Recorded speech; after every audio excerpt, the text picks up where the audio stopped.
Okay, this is going to be another option to actually colour in your bricks in the mould. Now, I did show you how to use paint and put paint into the mould, which is a very good option because if that's what you've got, that's what you can use.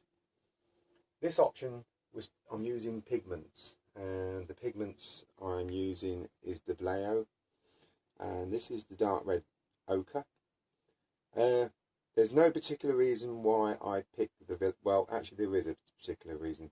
It was the cheapest one on the shelf, and that is the reason why I picked Vallejo pigment.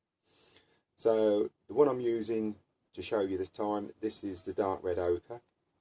Now, if you get your pigment, as we all know, pigment is, when I open the top, we all know that the pigment's dry, it's a powder.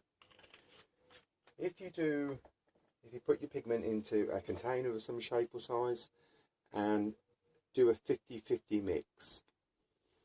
Now I start with a 50-50 mix for the simple reason is that's sort of like medium colour strength. But if you require it lighter, you just put a little bit more water with it. If you want it darker and stronger, don't put as much water with it. So that's what I'm going to use straight into the mould, and I'll show you how I'm doing it once I find a cloth. I have my mould, it's already been used, and I will give you the benefits of using pigments as we go along. One of the benefits is that you don't have to clean your mould each time, because if you use pigment directly into the mould, what's left behind, it just reactivates again next time, and you don't get the build up as much as you do with paint. That's one of the benefits. Just dry that off, put that onto the mould. Second benefit with pigment, if you mix your paint up and you leave the top off and the paint dries, if you've mixed up too much, you come back to it, the paint's dried, it's no good, you have to sling the paint. With the pigment, if you leave the top off, or if you mix it in a palette, you come back to it, it's dried out, no problems at all. Just add a drop more water with it and you're back to your pigment paint stage. So what I'm going to do is the same with the paint. I should try and do this left-handed, is just to paint your mould as you did with the paint, as much or as little as you would like, and you'll find that by thinning it down, making it stronger, that it will give you different tones in your brick. Now I'm not going to put no other colours with this, just to show you. So I've done quite a heavy covering there, as you can see, as I'm doing it left-handed and not right-handed. So we'll put the lid back on that. Now I'm going to go mix up. I've already got everything ready, so we'll just put that into there, let that dissolve. I'm using Herculite 2 with, and the mix is 2:1, so I'm using 16 mils of water and 32 grams of powder. Now another thing I do as I'm going along as well is just one brushful into your mix. Can you see that without me getting my hands in the way?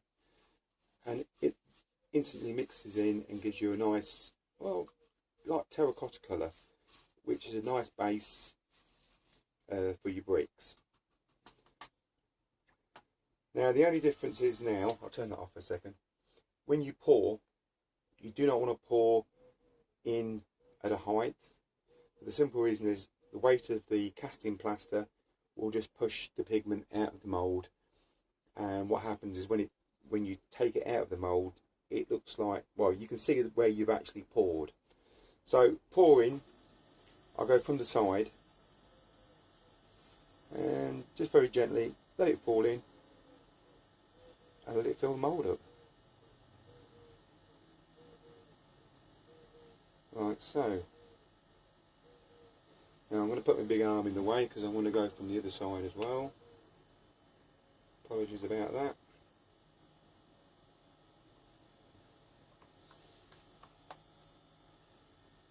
So, and if you use the edge of the mould to pour, it's very difficult. I keep trying to show you left-handed without blocking. I'm sorry, I'm blocking the camera. I'll do it that way. But if you use the edge of the mould each time, just to let your casting powder in. If you need to go, just use the edges all the time, and that's it. Just leave it now to vibrate. Excuse me while I do my washing up. I know plastic cups are not expensive, but I like to make them last a few castings. Okay, we shall leave that to vibrate away for a few seconds. Put the lid back on now, put that up.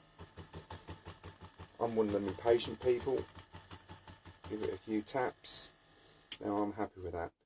Now I'm going to leave that and do what I normally do, is use my scraper just to level it off when it's just going a little bit hard, just to flatten it. And what I should do now, I should put you on pause and then we'll come back and we'll have a look at the results.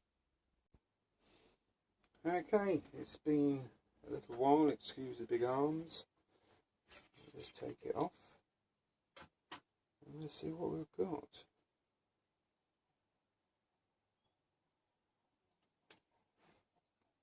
And there we go. As you can see, it comes out really nice. The camera just doesn't do it justice really, because it is a nice deep red, and it really looks good. Now you can actually use other pigments in, like you do the paint. You can use, I've been using the burnt sienna, which is a slightly darker brown, which you can dab in just to give it different tones. But just one colour, it gives you a real good effect. I don't know if you can see that really properly. It does give you a really nice effect. Now, I will be showing you in another video a different way of using pigment on your brickwork as well, but that will be in a few days' time when I get things sorted out. So that is it. That's how you do it. No more to be said. Very easy, very simple, very straightforward, and very, very effective. So I'd like to thank you very much for joining me, and we'll see you on the next one.